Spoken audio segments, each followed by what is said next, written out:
പക്ഷെ ആ ഡ്രോമയില് യുദ്ധഭൂമിയിൽ ഒരു പുതിയ പടം പറയാണ്ട് പറഞ്ഞിരിക്കുന്നത് രേണു ചേച്ചിനെ കുറിച്ചിട്ടല്ലേ?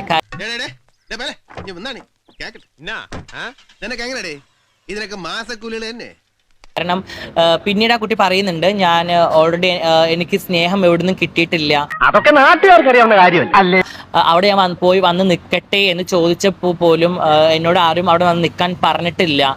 ഒരു സത്യം മാത്രം. അമ്മ എന്ന് പറഞ്ഞ് ആ കുട്ടി പറയുന്നുണ്ട്, ഞാൻ ഇനി നെക്സ്റ്റ് പറയാൻ പോകുന്നത് രേണു സുധി എന്നിട്ട് ഒരു സ്മൈൽ, ഒരു ചിരി, ആ ചിരിയിലുണ്ട് എല്ലാം.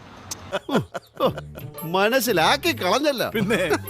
കാരണം ആരെ കുറിച്ചാണ് ഇത് വ്യക്തമായിട്ട് എനിക്ക് എന്റെ ഒരു ഐഡിയയിൽ ഇത് വ്യക്തമായിട്ട് ആരോ പിന്നീന്ന് ഫോഴ്സ്ഫുള്ളി ചെയ്യിപ്പിച്ച ഒരു കാര്യമാണ്. ആരായത് നിന്നോട് പറഞ്ഞത്? ആരും പറഞ്ഞല്ല, ഞാൻ ചുമ്മാ ഊഹിച്ചതാ. പട്ടി ആണോ?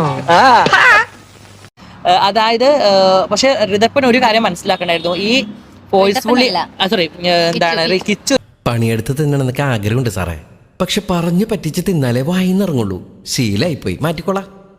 ഒരു കാര്യം മനസ്സിലാക്കണ്ടായിരുന്നു, ഋതപ്പൻ കിച്ചുവിന്റെ സ്വന്തം സുഹൃത്താണ്. നിങ്ങൾ അച്ഛൻ ഒന്നാണ്, അമ്മ വേറെ വേറെ ആയാലും അച്ഛൻ ഒന്നാണ്.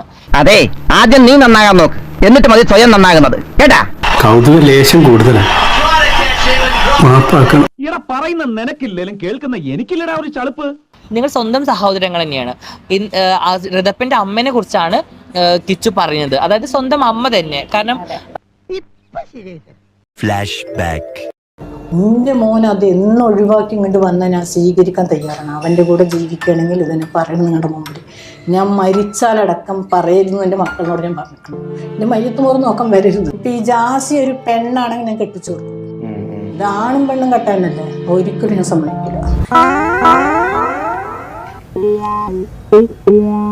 നന്നായിട്ടുണ്ട്.